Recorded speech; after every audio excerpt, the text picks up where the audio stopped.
Hello everyone and welcome back to my channel. My name is Icarus and today we are going over the second half of Whipping Girls Chapter 7.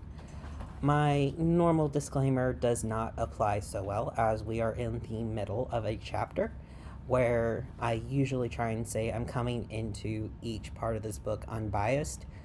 Unfortunately, because I had to break this chapter into two parts for my own mental sanity, I am coming into this with a bias, and it is not a very good one. But for the sake of transparency, Whipping Girl is a book that was written in 2005, published in 2007 by Julia Serrano. It is a work pretty much best known for coining the term transmisogyny, and I have gone through the first 6 chapters as well as the first half of chapter 7 already. The way I usually go through this is I will give my sort of summary of thoughts that I would write down after I finish reading. Then I'll jump back to the beginning, we'll read through quotes, I will explain my thoughts and some of the stuff I've written down, and we'll summarize it as best I can. I am not an academic in this regard. I am a graphic designer and studio artist, but I am coming at this book that was written for the layman as a layman. So without further ado, let's get into my summary. And what I wrote yesterday is this is usually where I summarize my feelings on a chapter, or in this case, a section of a chapter, but all I want to do is scream. We're forced to rely on her standards for the books and studies she's reviewing, and there's a whole section about third genders that I do not feel comfortable dissecting at length because it feels like I'm playing telephone through a bunch of white eyes. I find her interpretations, as far as I can adequately analyze them, to be incredibly bad faith, and I can see a lot of her anger in her words, especially as she continues to deride quote-unquote gatekeepers and sociologists alike. I don't know how to feel about this chapter. I have a headache. It may be because I'm one of those damnable people who thinks that if we were to do a do-over on the whole society and the world and restart with no gender IDs at all, there'd be a lot less dysphoria to go around, but I hate this chapter so much and look forward to forgetting it to try and reset myself for chapter 8. So as you can see, this is not a very positive start already. And where we left off was talking about Serrano's feelings towards the medical community, specifically the doctors, the therapists, the psychiatrists, who sort of kind of act as gatekeepers for trans people to transition. And she had used quotes. She was primarily using a couple of extremely old sources from the 1960s, very late 1960s, early 1970s, and pulling those quotes towards modern day without any context or nuance about why these things may be happening. And I actually got in a couple of good discussions, and I think my favorite discussion came on Tumblr when someone asked me if I thought, as a trans person, if trans people should go through therapy. And I said, yes, I do. I think it's very important, especially in today's climate where in Great Britain they're regressing. Thanks to JKR and all of that shit, they are able to push through legislation that is restricting people's access to HRT and to surgeries and to self-identify and all of this shit, and people wonder why supporting JKR is such a bad thing. Well, this is why it's bad. She's been able to actively help regress things and making them worse for trans people, and we're living in a world where there's still bathroom bills that are being argued about, and it's a whole thing. So we are going to be finishing up the last bit where she's talking about the said gatekeepers, and we'll be moving on to her thoughts about sociologists and then what she thinks should happen, that sort of deal. So first thing I do is pull up a quote that says, "This unwillingness to sexualize masculinity to the extent that femininity is sexualized explains why the gatekeepers endlessly dwelled on every perceived nuance and variation that occurred in the sexual practices and fantasies of the MTF spectrum population, while simultaneously adamantly claiming that there was no such thing as female transvestism, no erotic component to FTM cross-dressing, and no such thing as a gay identified trans man." And this is in context of her talking about why people were able to get away with the idea of a homosexual slash autogynephilic model for male to female trans people without necessarily having to apply the idea to female to male trans people. And essentially, she's arguing because these people were men looking at women, they were unwilling to sexualize them. And I ended up writing, while I do not doubt there is some truth to what she is saying about them being very invasive into trans women's transition, I would also see this very much as a detriment to AFAB trans people. We don't get studied or researched, so we don't know what is and isn't sign of us potentially being trans or gender nonconforming. Maybe there is a sexual element to the nonconformity or wearing men's clothes for trans men. I can't speak to it because I'm an individual trans man, and I don't know, I don't have access to a wider group of people to ask how they feel about it. I don't know very much about the old school transvestism or if there was such a thing. Like, we are talking about these older standards coming out of a time when lesbian also included butch women, bisexual women and men.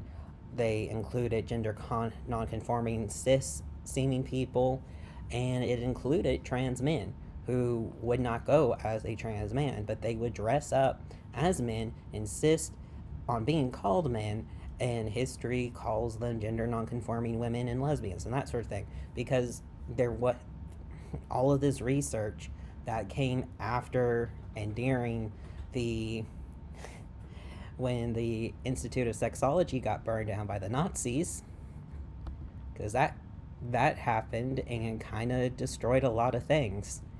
So time got regressed in that regard. I realize I'm not making sense, but essentially what I'm trying to say is trans men got buried and trans women got scrutinized. But I wouldn't say the fact that we haven't had trans men's issues pathologized as much to the extent as trans women. I wouldn't consider that a good thing for either side. And for her, I don't know what she thinks. I think she just wishes that nobody would ever talk about trans people except for trans people, which just doesn't help anybody involved. Okay, moving on, she talks about how trans women had to be sexually desirable. So I pulled the quote, they had to be sexually desirable in their identified sex as well. In the 1970s, Suzanne J. Kessler and Wendy McKenna came across several instances in which gatekeepers were rather blatant about this practice. A clinician during a panel session on transsexualism at the 1974 meeting of the American Psychological Association, the APA, aka the people that make the DSM, said that he was more convinced of the femaleness of a male-to-female transsexual if she were particularly beautiful and was capable of evoking in him those feelings that beautiful women generally do. Another clinician told us that he uses his own sexual interest as a criterion for deciding whether a transsexual is really the gender she/he claims. I write, wow, a handful of men being fucking gross. What the fuck else is new? And because this was footnoted, I pulled out the footnote to let you guys know there is an interesting aside that she sometimes does. You can never ignore the footnotes of a book like this because sometimes it's just boring, straight off references, that sort of thing, as need be. Sometimes you get, some have also claimed that Harry Benjamin only worked with trans women who he thought were attractive. Harry Benjamin being the person, one of the first people to kind of help a trans woman go through hormone replacement therapy with the help of Alfred Kinsey, and he ended up being the sort of original, what the W path was originally named for before it became the W path.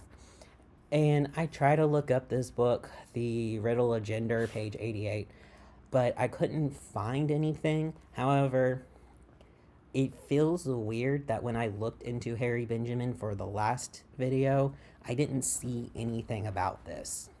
So we have one resource that she is quoting to say that he might have only been interested in trans women he found attractive, and I don't know. I Men are fucking gross sometimes. We can't deny that there's a huge element of sexism here, and not necessarily just cis sexism, but plain old sexism. Anyway, so moving on down, we have most people took sexual desirability into consideration. For example, in 1969, gatekeeper John Randall said, in both sexes, the individuals chosen for operation were selected because they were credible in their impersonation, or in the case of some males, had won sexual acceptance in the female role despite minor incongruous features. And I'm pretty sure Luke told me that John Randall is just an absolute piece of shit and actually was very much a gatekeeper in the UK. I did not double check, I'm sorry. Also, I'm sorry for the wet sound noise. Skipping down to the end, those who would argue that this emphasis on sexual desirability of trans women is a thing of the past might want to take a look at J. Michael Bailey's book, which I mentioned previously, published in 2003, in which he comments, there is no way to say this as sensitively as I would prefer, so I will just go ahead. Most homosexual transsexuals are much better looking than most autogynephilial transsexuals. And I wrote, you mean Michael J. Bailey, the guy who has had multiple complaints filed against him, has had his name dragged through the mud and made several women the unwitting subjects of his research while also sleeping with them. Meanwhile, we are still fighting bathroom bans, and Britain is becoming a turf paradise in the year of our bullshit 2022. Sorry that I don't take Michael Bailey statement seriously in a world where irreversible damage gets published in 2021. And maybe it was a bigger deal in 2005. Again, we're looking at an older text, 15 years in the past. But I'm sorry, this is one person who has had multiple allegations and has had, while he hasn't had his teaching shit revoked, he was a psychologist who was operating therapy without a license, and the only reason he got to keep doing what he was doing is because apparently he wasn't being paid. So he's slipping through the cracks. The system fails. What else is new? There is clear that many, if not all, gatekeepers expect trans women to make themselves as conventionally pretty as possible. In Anne Boleyn's 1988 book, In Search of Eve, a trans woman she interviewed put it this way. Shrinks have the idea that to be a transsexual, you must be a traditionally feminine woman in skirts, stockings, the whole 9 yards. Another trans woman sums up the problem this way. You must conform to a doctor's idea of a woman, not necessarily yours. And again, I just have to say this is 1998, if not earlier. We'll go in a little bit more into Anne Boleyn because Serrano loves Anne Boleyn and not any other sociologist. But yeah, it's definitely something that is a problem that also trans men have to face. But we'll get into that more. Vivian Namaste's 2000 book Invisible Lives includes an interview with a trans woman who was initially denied hormones by a gatekeeper because she showed up for her therapy appointment wearing male clothes. She recounts, I just went back, and this time I did all my makeup, inside and outside my eyes, wore my little fake fur jacket and my tight black pants. And she said, you've come a long way since I saw you first, and now I'm convinced that you're a transsexual. It was like 3 weeks later. It's fucking gross. I can't deny that these individual experiences happen a lot. I am very glad that I live in the year 2022 because this has definitely changed over the past 15 years. But I am concerned at the vitriol that Serrano is putting towards people. There is no, okay, but let's look at this in terms of the history. Let's look at how far things have come. It's just constantly negative, constantly construing the people that are supposed to be helping trans guys and girls not pass, but get on hormones and that sort of thing, they're just villains. And then she adds, in my own conversations with trans women, I found that such expectations are still quite prevalent. 2005. On a trans woman focused email list that I was a member of in the early 2000s, a new member posted that she had just scheduled her first therapy appointment and she asked if anyone had any advice for her. Sadly, there were about 20 responses, mostly from trans women who'd had the experience of being turned down because they had worn male or unisex clothing to their visits, then later approved after showing up to their appointments wearing dresses and makeup. Again, a issue. I agree. This is an issue. I also think that this is an issue that has slowly been decreasing. Unfortunately, not enough, because again, the only acceptable trans person on TV is a trans woman, and the only acceptable trans women on TV are extremely feminine trans women. So people aren't getting exposure to anything else. So unless they are trained specifically for queer folks, therapists may not be familiar. And I see this more, again, as a problem of the system and not an individual therapist problem. You can't expect people to immediately be able to do good without learning. She then goes on, same paragraph. While such standards are clearly traditionally sexist, it should once again be pointed out that they are also cis-sexist, as they require transsexual women to meet a more rigid standard of femininity than cis-sexual women in order to be considered female.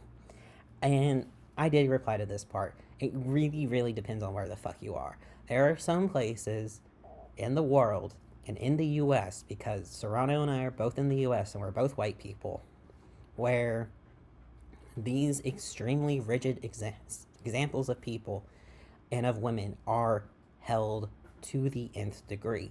We have had plenty of cis women getting attacked in bathrooms because they looked trans to the other the person attacking them.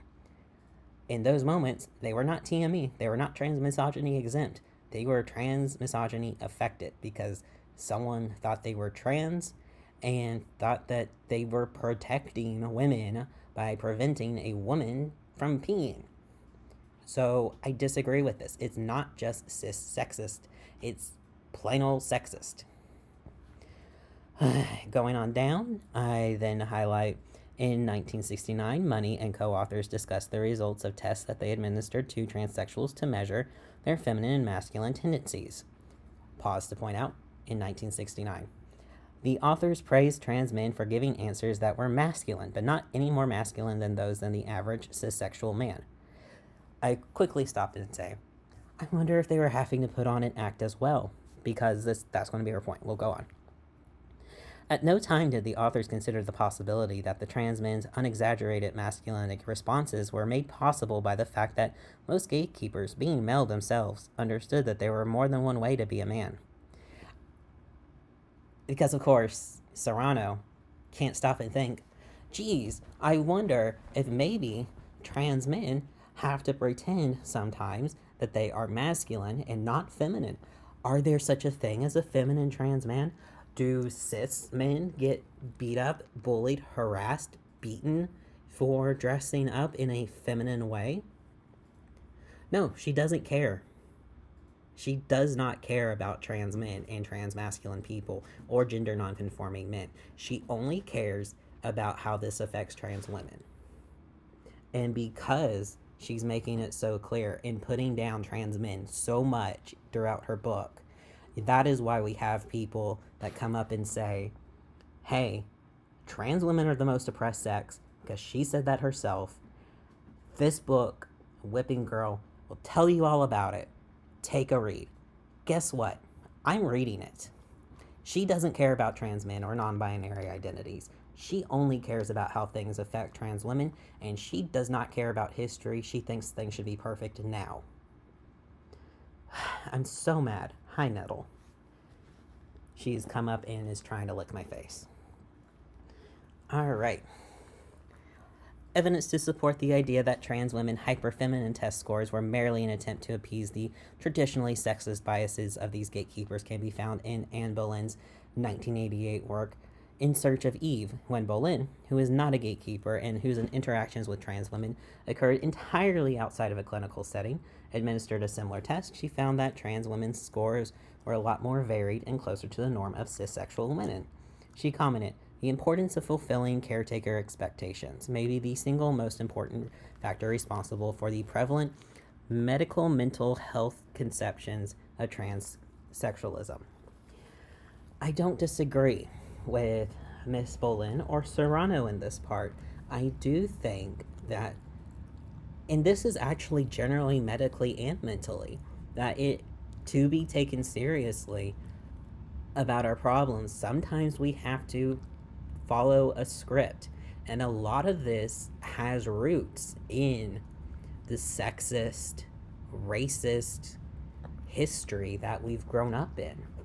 Like, I believe I mentioned it last week, but the fact that there is a corrective factor for some blood tests for black people because it supposedly they have more of whatever in their blood system, when it actually can be a very strong indicator of liver failure and they get hurt by this, that's fucked up. But I don't think the thing you need to do is take an equally small sample size like Boleyn. She was speaking with a small trans group and got in good with them because she was not a medical caretaker. She was a sociologist or social anthropologist, I believe. And she ended up writing this book that did very good and helped humanize trans women a lot more. I agree. But we can't put the blame on the individuals who are in the system. We need to blame the system. And Serrano is blaming the system in a way, but because her focus is entirely on her so-called gatekeepers, it's not the system. People aren't taking away that the system is fucked up. We need to correct what's the overall. They are coming away with the fact that the therapists and the doctors and the psychiatrists and the endocrinologists, they're the ones out to get us. Also, I had a note here that I forgot to give out. I'm pretty sure Serrano got the term gatekeepers from Boleyn.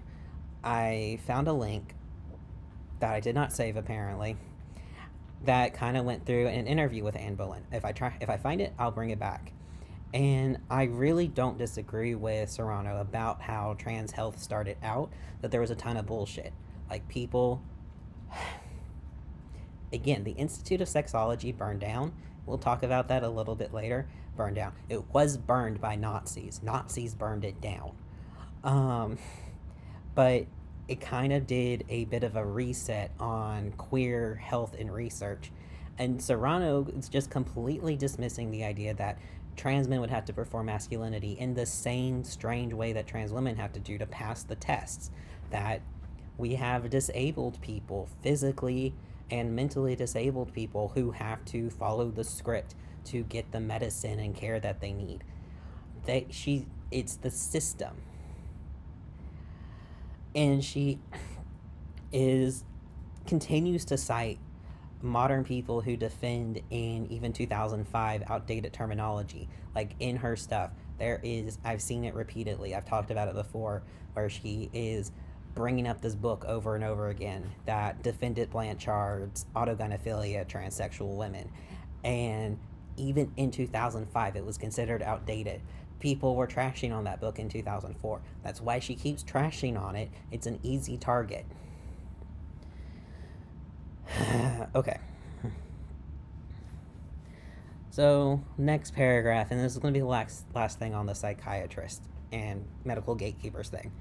They believe that cross-dressing and transsexuality primarily afflicted those assigned a male sex at birth without realizing that their own effeminania rendered female to male spectrum individuals invisible.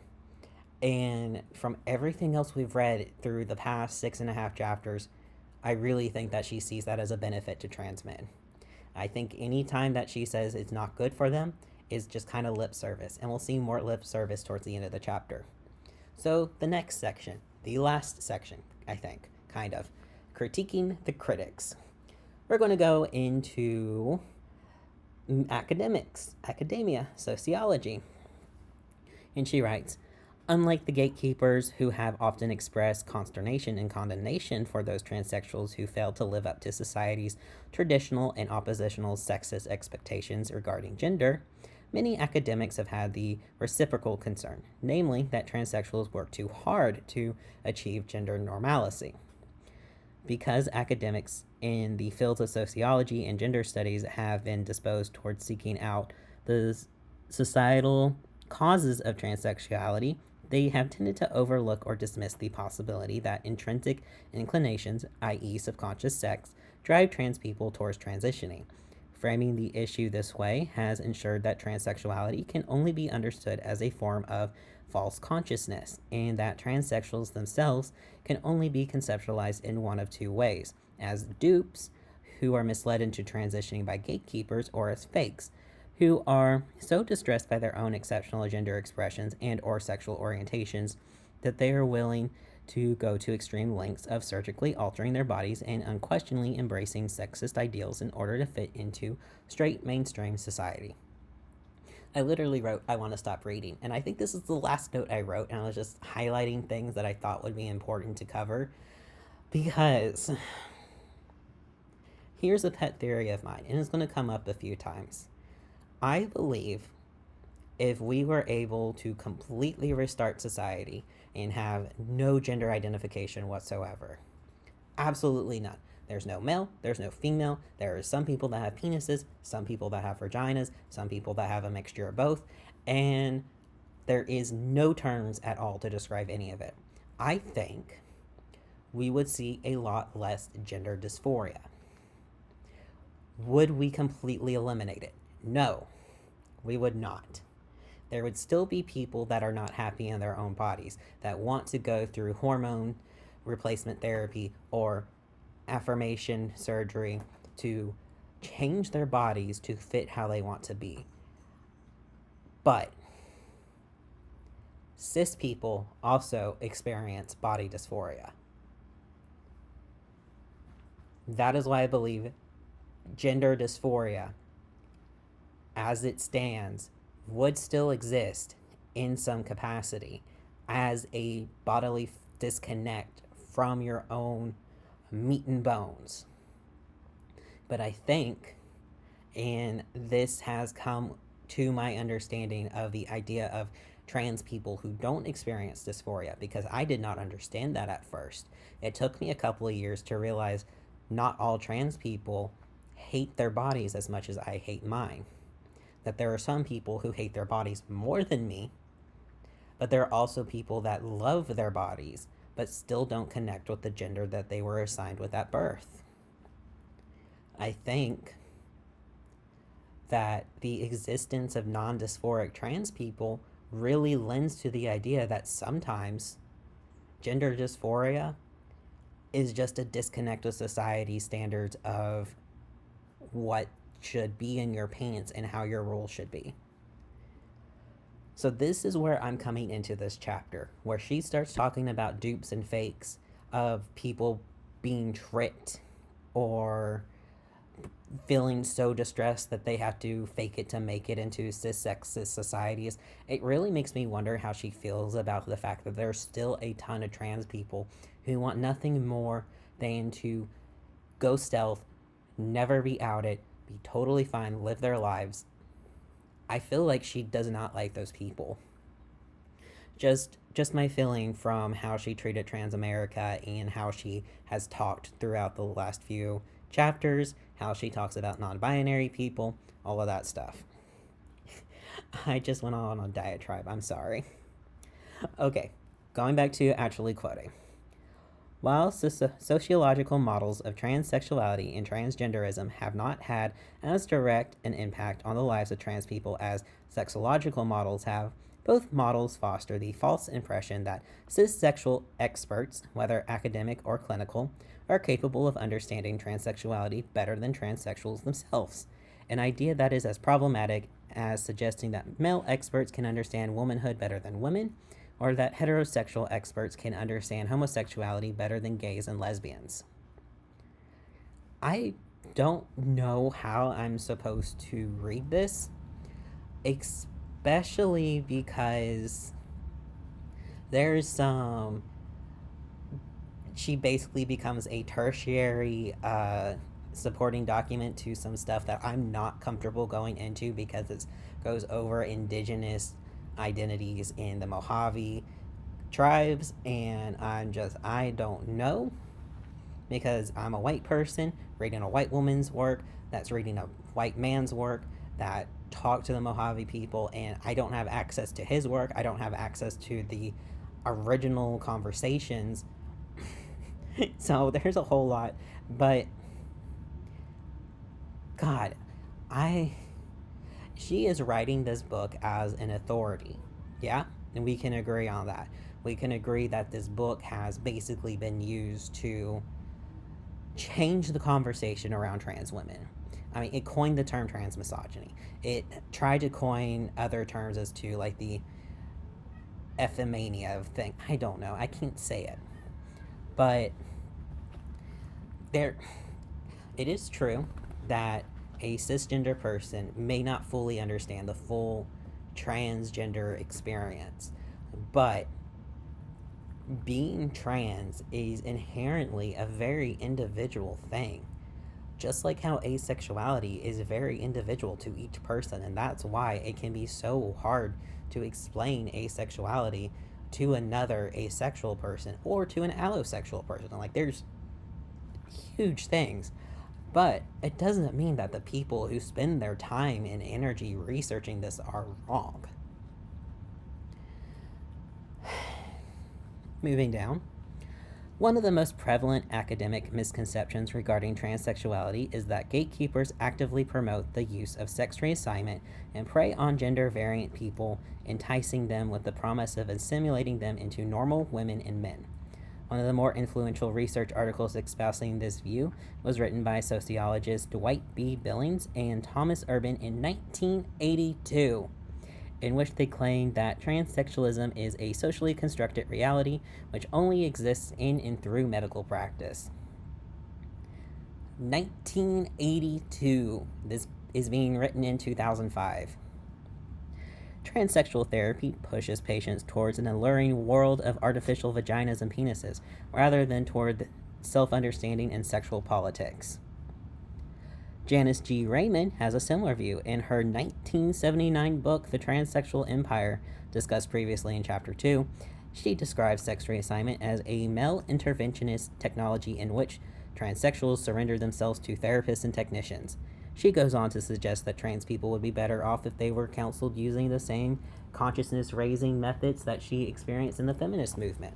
So, in other words, both sets of authors believe that transsexuality would not exist if trans people simply became more educated and involved in feminism and sexual politics. Janice G. Raymond is a rad femme. That's all I gotta say about that. She's a fucking rad femme. We went through her shit earlier. I have a copy of The Transsexual Empire that I'm going to read after this as a fucking palate cleanser, because we'll be going from someone who supposedly is fantastic to someone we know is shit. It's going to be fun. I hope you guys join me for that.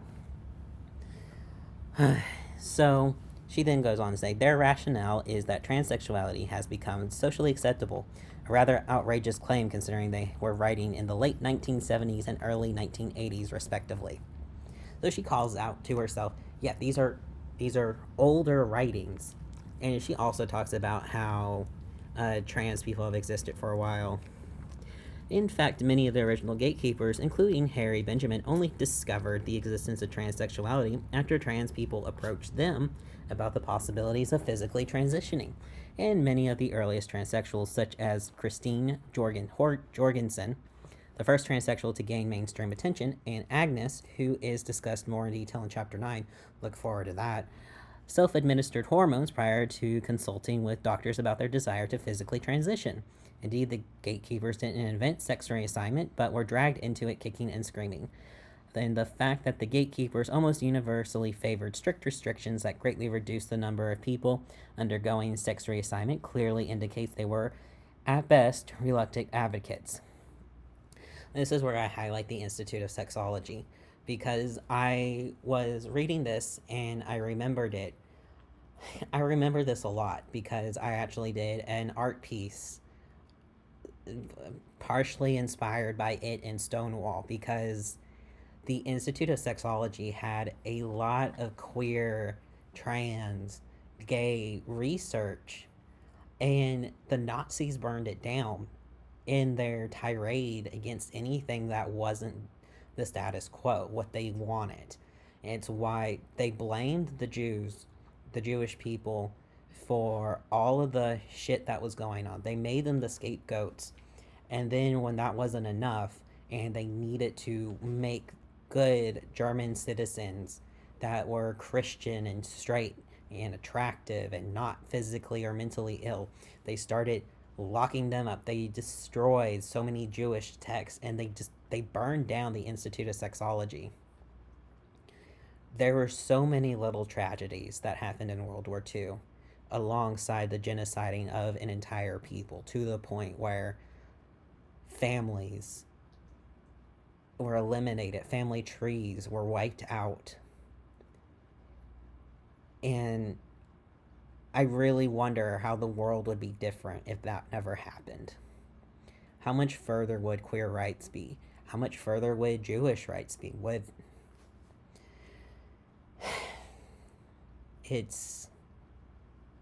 This is the sort of tragedy I would want discussed and to be maligned. But Serrano chooses instead to focus her attention on the people who, in good or bad faith, were helping trans people actually become known about again, and setting guidelines to standardize the ability for people to transition. No matter how bad the system was, they were standardizing it, making it in some ways much more straightforward, giving them the script that they needed to get through things. A similar attempt to remove transsexuals from any historical or cross-cultural context can be found in Hossman's 1995 book, Changing Sex. Despite the fact that Hossman is aware of people throughout history who lived as members of the opposite sex, or who do so today without using hormones or surgery, she nevertheless chose to narrowly define transsexuality as the changing of one's sex via physically transitioning. I did write a little note here, just being snide about Serrano being bitter that transsexuality's meaning is changing. Maybe because I'm a little bit bitter about how trans misogyny has changed to only be about trans femme people. Then I highlight a whole lot, so this is going to be a bit. This allows her to put forward the thesis that developments in medical technology and practice were central to the establishment of the necessary conditions for the emergence of demand for sex change. The amateurish nature of this argument is astounding, as it's akin to discounting the existence of all non-motorized vehicles, bicycles, sailboats, horse-drawn carriages, etc., to make the claim that transportation is a modern construction dependent on the discovery of fossil fuel and combustion engines. So, again, I don't have access to Hossman's book. So I do not know if Serrano is pulling this out of her ass, or if the context around this quote does support the idea that Hossman is saying that the demand for sex change was entirely started when reassignment surgery became more mainstream. Because I can look at this single quote out of context and think, oh, she's talking about how the demand for gender affirmation surgeries became a thing, sex reassignment surgery, whatever you want to call it. The demand for these surgeries actually became more popular. The demand for a standardization of access to hormones became more popular, and that brought a lot of people out of the woodwork. And it's kind of like how you have a lot of conservative people saying today, the transes are everywhere, they're transing our girls, they're transing our boys, and we're like, no, it's just become more accessible, and we're more knowledgeable about gender nonconformity and other gender identities and that sort of thing. So it's just more people are clearly not as cis as they think they are. Of course, there is an obvious reason why Hoffman chose to define transsexuality so narrowly. To do so would otherwise subvert her entire thesis.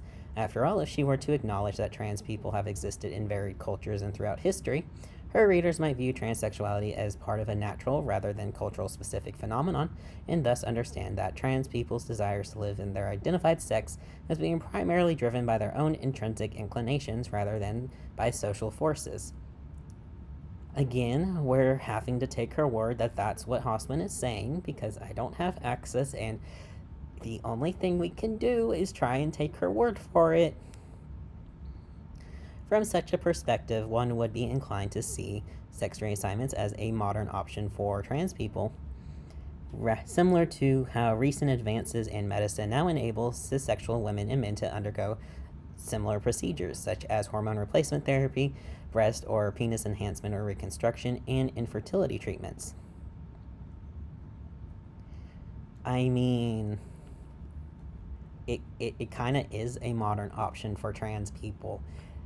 I don't think the ancient Greeks were giving young trans men penises made out of their own flesh, but you have you. Instead, by removing transsexuality from this trans-historical and cross-cultural context, Hoffman misleads her readers into believing that trans people suddenly appeared out of nowhere, almost overnight, a fabrication that practically strong-arms her readership into seeing transsexuality as a culturally specific and socially derived phenomenon. Again, I end up writing, I cannot confirm or deny these claims, and it's infuriating to me that I can't. It is. I was able to watch Trans America because it was a movie. So I could sit down and watch it. But me, as a layman, I don't have access to all the things that she is talking about. And I don't have the time to go through and read them.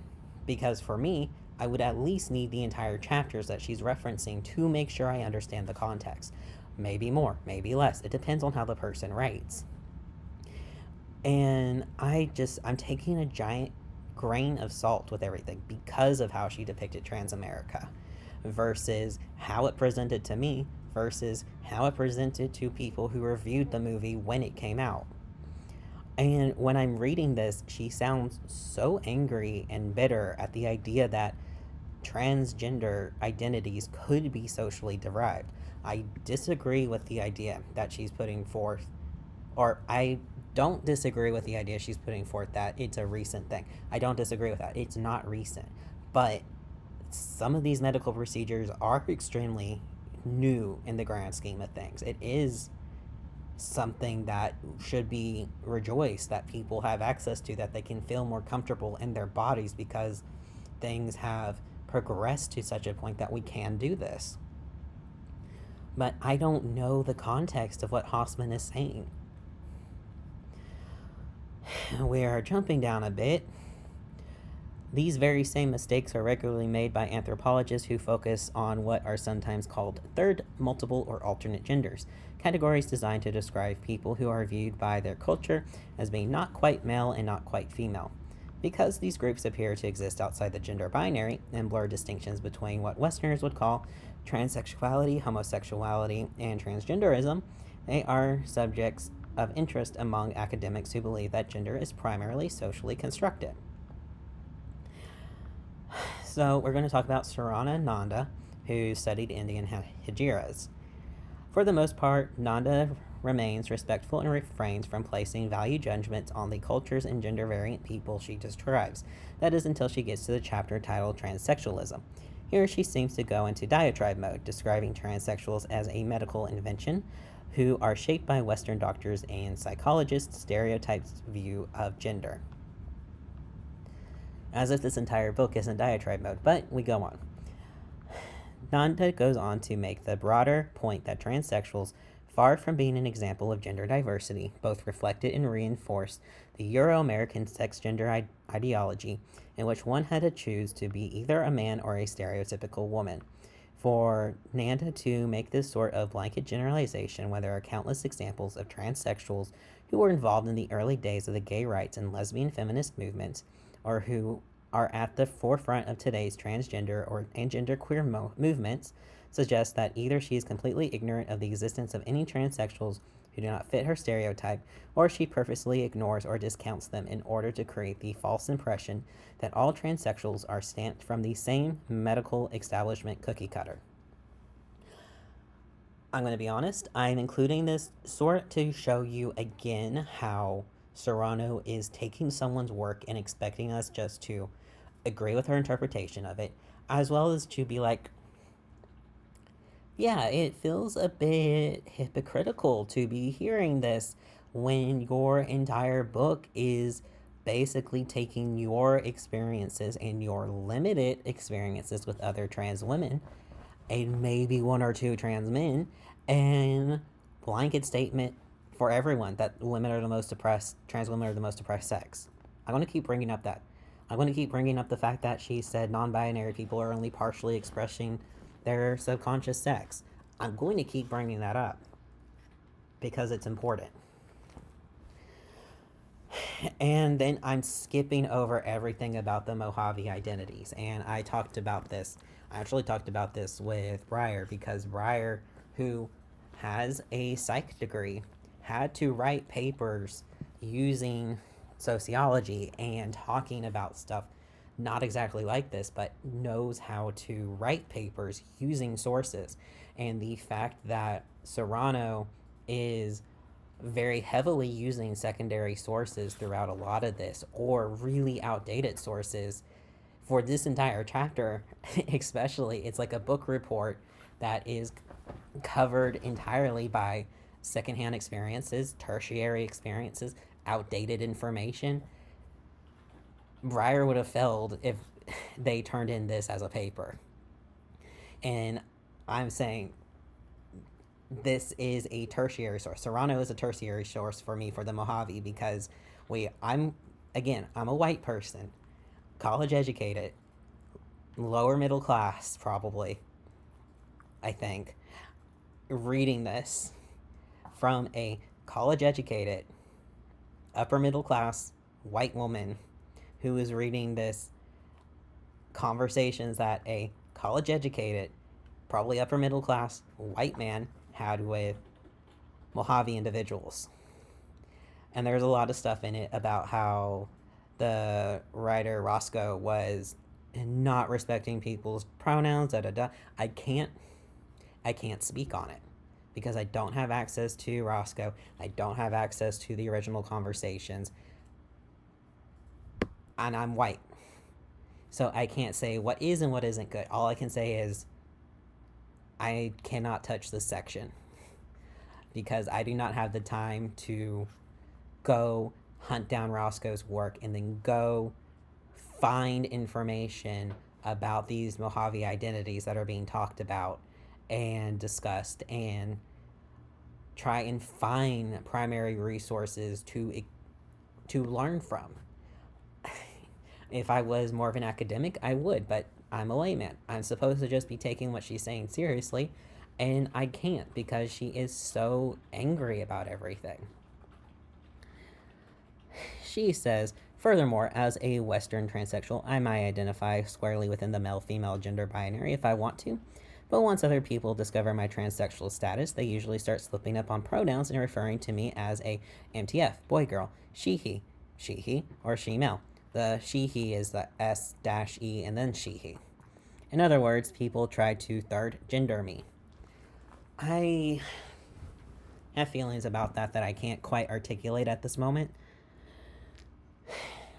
They're oblivious, Roscoe and Nanda, to the ways in which these categories, rather than shattering the gender binary, may actually contribute to its stabilization by making and segregating those people who have exceptional gender inclinations from gender normative women and men. And that's the thing that I don't disagree with. The idea of needing to create a third box doesn't really work because there's going to be people constantly shifting in and out of the boxes. The problem is Serrano is only using this as a sort of gotcha. Everything else that she's written, she does not care about non-binary people. She does not care about trans people.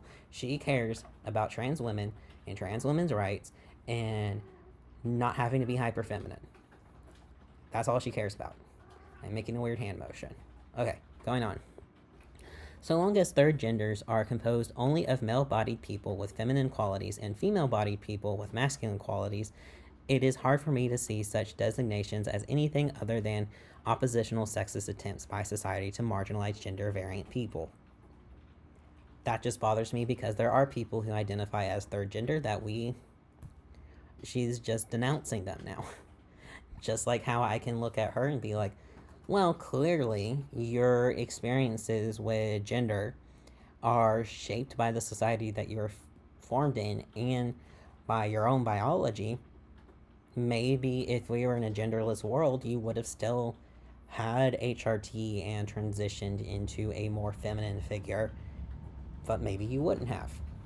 We don't know. We can't break it, but she's doing the same thing to people who recognize themselves as third gender, or she's talking over people of color at this point, because I cannot think of a Western culture that has a set third gender identity, such as Hijira or what the Mojave have, that sort of thing. I probably mispronouncing words too, I'm sorry.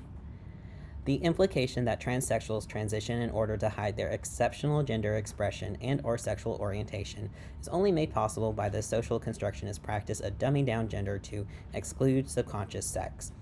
Disagree. The fact that transsexuals choose to transition to their bodies that they are comfortable with is not about their exceptional gender expression at all. It's because they feel more comfortable about their bodies. It's not hiding it. If anything, those who choose to go stealth are doing it to keep themselves safe. It has nothing to do with your idea of subconscious sex. That, again, non-binary people don't fully express. Not only do these transsexuals as assimilation accusations blatantly dismiss transsexual perspectives, but they are also unabashedly cis-sexist in other ways. They erase the existence of many transsexuals who are unrelenting feminist and queer activists, and hold those transsexuals who do identify as heterosexual feminine women and masculine men more accountable for gender-based oppression than the overwhelming majority of cis-sexual people who identify the same way. Again, I can kind of sort of see it. As someone who has dealt with arguments with binary trans people who thought that my desire to destroy gender was inherently disrespectful of their gender identity, I can see, because I've had these arguments turned against me, but it also feels like a bit of mumbo jumbo. And at the end of it all, if there are people who say that, there are definitely people in the trans community who say that trans binary people upholding gender stereotypes are worse. And unfortunately, all I can say is some of those people who say that hold whipping girl in one hand and use it to browbeat other people all the time. And that's as far as I can get. This is definitely a problem in the trans communities that needs to be discussed, but the people that are browbeating others who are on the wrong side about this tend to also hold whipping girl to a higher authority. Another dehumanizing tactic used by these academic critics is the assumption that they are capable of fully understanding and speaking authoritatively about transsexuality, despite the fact that they are not transsexual themselves. In fact, rarely do they get to know any transsexuals personally. When Shapiro, Nanda, Grimm, and Etchler speak disparagingly about transsexuals, their arguments rely almost entirely on other people's research. Hossman boasts about attending one transgender conference, then liberally and extensively quotes from transsexual autobiographies without any consideration given to the role that non-trans book publishers and audiences play in deciding which transsexual stories got told and which do not. But she wants me to believe everything she's saying here. Those sociologists who do base their critiques on interviews with transsexuals seem to have no qualms about drawing firm conclusions despite the many caveats inherent in their research. Sounds familiar Serrano, they generally rely on pathetically small sample sizes from the same geographic location, and their sample populations consist of trans people from similar middle class economic dispositions who are all in the earliest stages of transition. This latter point is particularly salient as the perspectives of transsexuals who are in the process of actively managing their physical transitions and other people's reactions to those changes tend to differ greatly from those who have already been living in their identified sex for a number of years. Further, many sociologists make the common mistake of deriving their sample population from patients at gender identity clinics. While such clinics may be a boon for sociologists, as they provide a rare place where one can find a relatively large number of transsexuals, they are also likely to provide the most biased research population. Gender identity clinics are notorious for enforcing particularly strict oppositional and traditional sexist norms for their trans patients. Thus, research populations derived entirely from gender identity clinics have already been selected for those transsexuals who are most able or willing to conform to cissexual expectations regarding gender. Further, because gender identity clinics regularly carry out research on transsexuals, sociologists who conduct interviews in association with gender identity clinics are likely to be viewed by the transsexual as part of the gatekeeper establishment. As a result, the sociologist will likely receive patent predictable answers to their interview questions. There's a lot there. However, she goes through, this was a whole paragraph. She goes from complaining about small sample sizes to complaining about when they try to get bigger sample sizes that they are going about getting the wrong type of sample sizes. But then she goes and talks about Boleyn, and again, we'll get to her later, who talked with like 75 trans people. That's a very small sample size from this one geographic location. Things have, basically, all of this is to say things have gotten a lot better with the advent of the internet. That's all I gotta say about this paragraph. Thank God we are in 2005 because things have gotten better. Okay, so we're gonna talk about Boleyn for a second. So, Anne Boleyn, pretty cool. If you try to Google her, add Anne Boleyn trans, because otherwise you get like the British Queen. She was a social anthropologist who ended up talking with, like I said, about a group of 75 trans women, and as they trusted her, they started opening up about their experiences, both within the medical community as well as their day-to-day life. So it's really cool.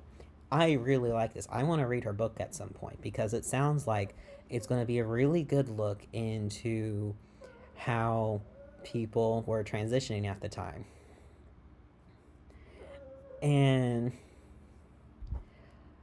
I'm irritated because I'm literally looking at the page and there's the bulk of her data came from 12 members of the same transgender support group, all of whom were in the early stages of transitioning.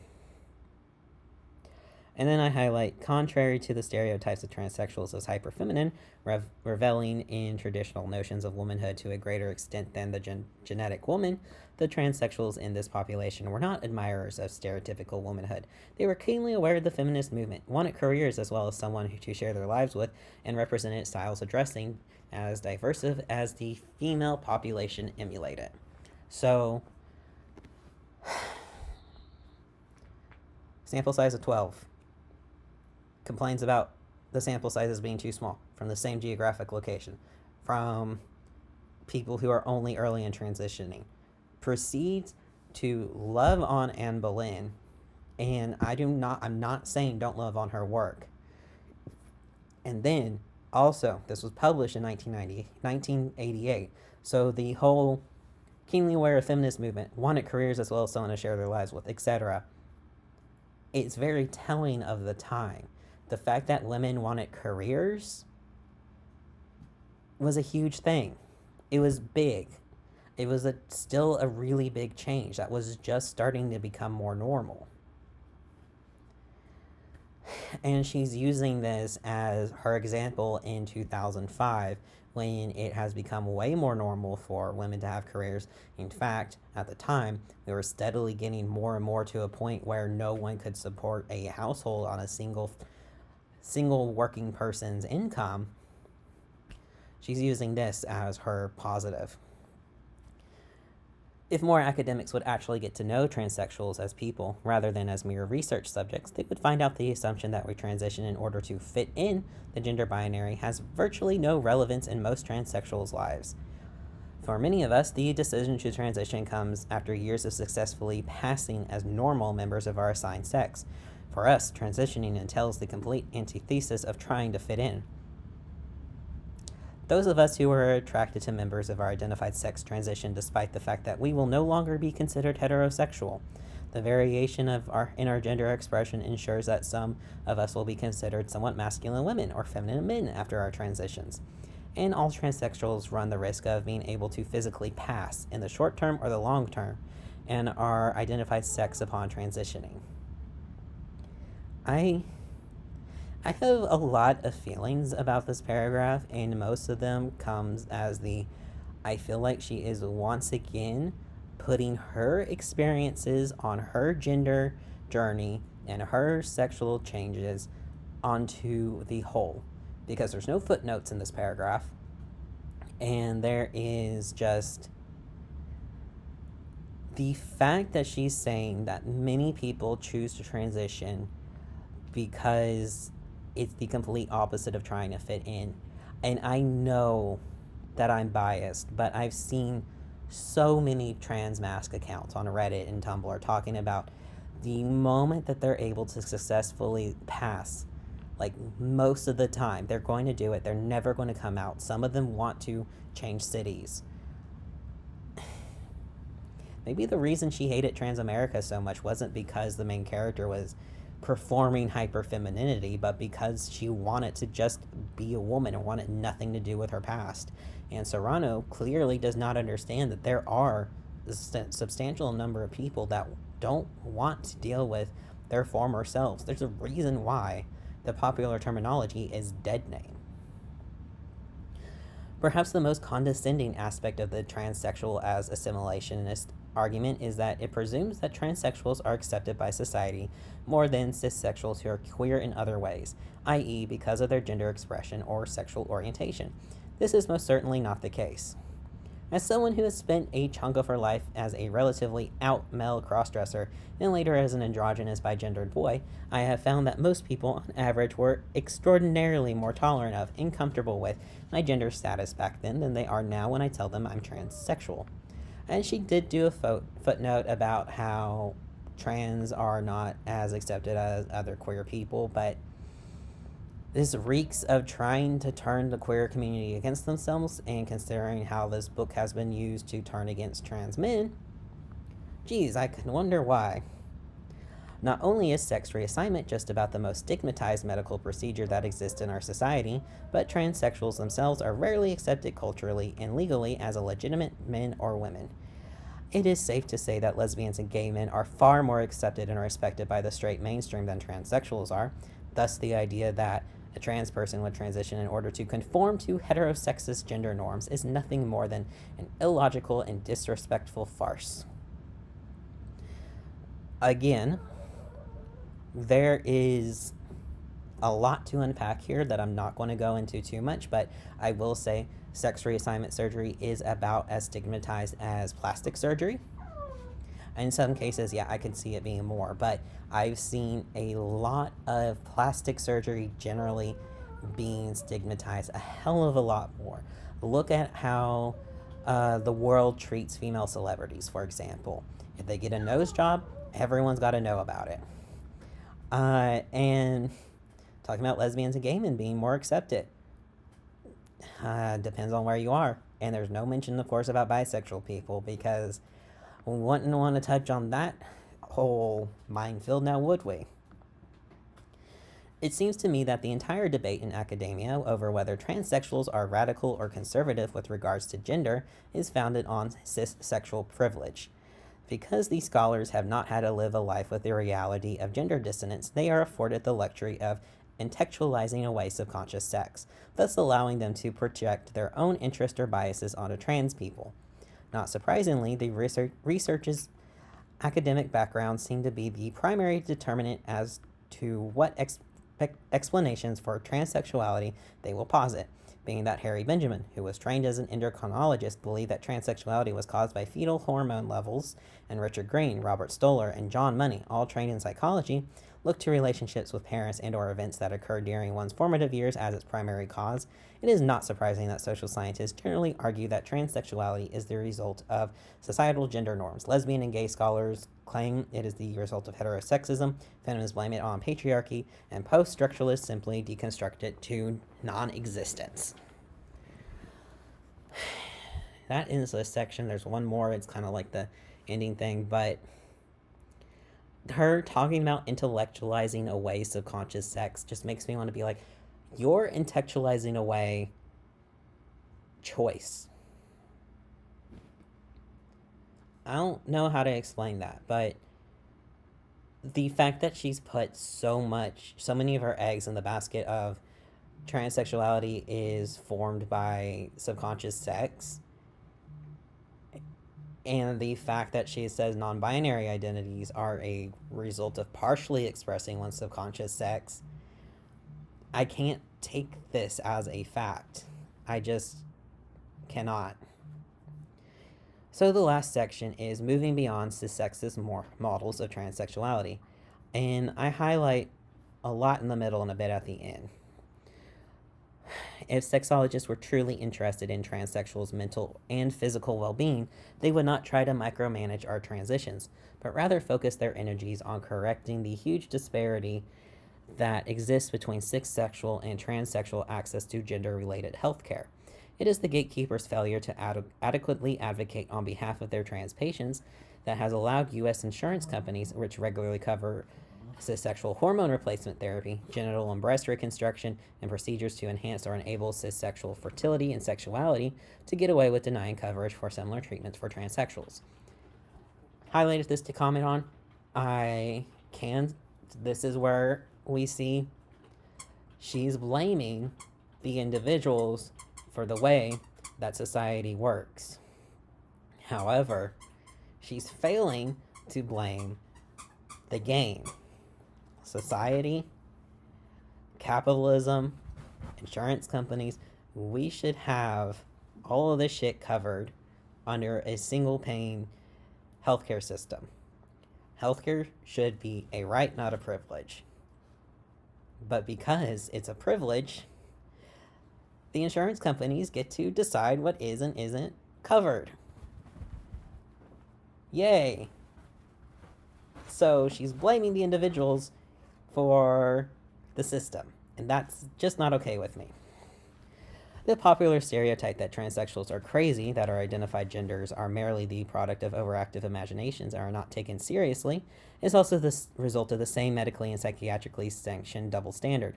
While cissexuals are free to choose from hundreds of different types of surgical body modifications without being pathologized or requiring anyone else's permission, procedures required for transsexuals to lead fully healthy lives are singled out for gatekeeper approval and an accompanying diagnosis of gender identity disorder. It feels like she's mad about nose jobs. I realize we're not talking merely about nose jobs, but when you're talking about choosing from hundreds of different types of surgical body modifications without being pathologized or requiring anyone else's permission, again, I point you to anyone who gets work done. Women being the most notorious, but if a man gets work done, they are dragged through hell. And there's a lot of plastic surgeries that are not covered by insurance.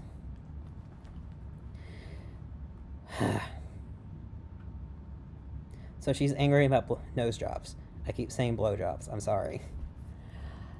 Despite the recent civil rights progress that has accompanied the rise of transgender activism in the 1990s, the gatekeeper model of transsexuality still dominates in the United States. While the HBIGDA, now WPATH, has slightly liberalized its standards of care in recent years, still requires transsexuals to gain psychiatric approval in order to gain access to hormones, obtain surgery, and change their legal sex. The system is inherently cis-sexist as it requires trans people to accommodate and appease gender presumptions of individual therapists who potentially harbor traditional sexist, oppositional sexist, and or cis-sexist biases in order to have our identified genders necessary. Further, the process of socially and legally changing one's sex should be entirely uncoupled from medicine and psychiatry. No specific medical procedure should be required to have one's identified sex recognized, nor should any medical or psychiatric professional have the authority to prevent someone from living in their identified sex. Those trans people who feel they need to hormonally or physically transition in order to ease their gender dissonance should be allowed that option if they wish, in the same way that cissexuals ultimately choose for themselves whether or not to undergo hormone replacement therapy, genital or breast reconstruction, fertility and sexually related procedures, etc. So, same paragraph, I just skipped the thing about we need to change the gatekeeper model, that sort of thing. So WPATH is constantly updating its standards of care. I think it's like every 7 years or so, which for medical shit, that's pretty quickly. She mentioned somewhere else, I think I highlighted, about how these standards of care are in place to protect confused cis people, and she demonizes it and talks about how dare trans people have to wait 3 to 6 months to get hormone replacement therapy. But again, this is more of the system's problem. The system is cis-sexist. I agree. It is patriarchal. I agree. The fact that we can't find a therapist or have the money to shop around for a therapist that isn't a piece of shit is on the system. It's not on the individuals. It is on the system. We should be able to afford therapy. We should be able to afford medical care. We should be able to find the people that will take us seriously, because there's so much antiquated, outdated information that exists. We shouldn't have to unnecessarily follow a script all the way through. However, I think the way she talks about this is throwing out the baby with the bathwater. People need to have someone with them. These hormone replacement therapy for cis people comes at the recommendation of doctors. It's not them, oh, I'm going to have more testosterone. That's called steroid use, and it's generally looked down upon. Just want to point that out. In highlighting the idea that trans people should decide for themselves whether or not to physically transition, what some have disdainfully referred to as sex change on demand has been opposed by the gatekeeper establishment from the beginning. I highlighted this because I found it amusing because of the whole thing in Great Britain, how they were trying to start having these looser things, and now everything is going back and becoming worse. It's basically becoming Turf Island, and for every single gender nonconforming trans person there, I don't know how to undo things. So I decided to highlight that. The most common argument is that the system as it stands acts as a safeguard to prevent people who are not transsexual, e.g. cissexuals who are merely embarrassed or confused about their atypical sexuality, or who exhibit delusional or antisocial behavior. See what I meant about her being like very dismissive? From undergoing potentially irreversible medical procedures. Once again, such practices reveal the cis-sexist biases of the gatekeepers. Trans people are denied immediate treatment of their gender dissonance in order to protect the well-being of a rather small minority of cissexuals. One can only imagine how furious and frustrated most cissexuals would feel if they had to undergo psychotherapy for 3 to 6 months, so that a psychiatrist could rule out the possibility that they were transsexual before obtaining permission to undergo hormone replacement therapy or gender-related surgeries they required. Okay, but why would it be a bad thing for them to go to therapy if they're going to have extremely invasive, potentially traumatic surgeries, both physically and mentally, to go through? Why is it such a bad thing to want people to go to therapy and have someone help them through? And there's talking about how psychotherapy is prohibitively expensive for those who do not have adequate insurance. It's like, nah, dip. That's my entire argument. The system is broken, not the individuals. Others in the field of psychiatry have similarly advocated that the mental health professionals move away from the gatekeeper model and toward one focused on helping the transsexual manage the emotional stress and obstacles they are facing when transitioning. With all these changes represents a promising start. True equality for transsexuals and transgender people will remain elusive as long as gender variance remains pathologized by the APA, which publishes the DSM. Human beings show a large range of gender and sexual diversity, so there is no legitimate reason for any form of cross-gender behavior or identity to be categorized as a mental disorder. That said, I also take issue with those who argue for completely demedicalizing transsexuality, or who advocate for removing GID from the DSM without first ensuring there are provisions in place to allow people who choose to transition affordable access to transsexual-related medical procedures. Some have suggested creating a medical diagnosis for transsexuality to replace the current psychiatric diagnosis of GID. This makes sense, being that most transsexuals feel that our problems lies not with our minds, but with our bodies. Once these medical provisions are in place, the importance of psychiatrically depathologizing transgenderism cannot be underestimated. After all, it is the popular misconception that gender variance constitutes a mental illness, that transsexual and transgender people are the ones who have the problem, that enables cissexual and cisgender prejudice against us. So like I said, she kind of tracks back a little bit, just a little bit, on a lot of the negatives that she said with this whole ending paragraph or two. However, in my estimation, as a simple trans man that was homegrown in Alabama and all that shit, gender dysphoria has a high comorbidity with actual mental illnesses that need to get taken care of as or before or after you're transitioning. There is a limit for what doctors can do. My doctor is fantastic. He helps me get the medication I need. But without my therapist, I would not be where I am today. And I'm sorry, but Serrano, I don't think it's a good idea to completely remove gender identity disorder from the DSM, period. Because I think as transgender identities become more and more the norm, it's important to have that step with younger people who may be struggling with gender variant ideas to help them figure out, are you going to be comfortable like this? And that's part of why I love puberty blockers so much. It has such a little effect on their bodies beyond delayed puberty, maybe a little bit bone density loss, that it gives them the time to figure themselves out. And that's something I wish I had had. But the fact she's railing on the idea of someone getting mental help while making sure that this is something that's going to be helping them in the moment, I don't know. I've been talking for too long at this point, and I am angry. What a surprise. The thing that I was reading made me angry. So, if you listen through all of this, let me know what you think, because at the end of this chapter 7, I only have negative things to think about Serrano right now. But next week, we will go over chapter 8 and see how that is different, or if it's more of the same. I don't know. I haven't checked it out yet. So, I'll talk to y'all Friday. Bye.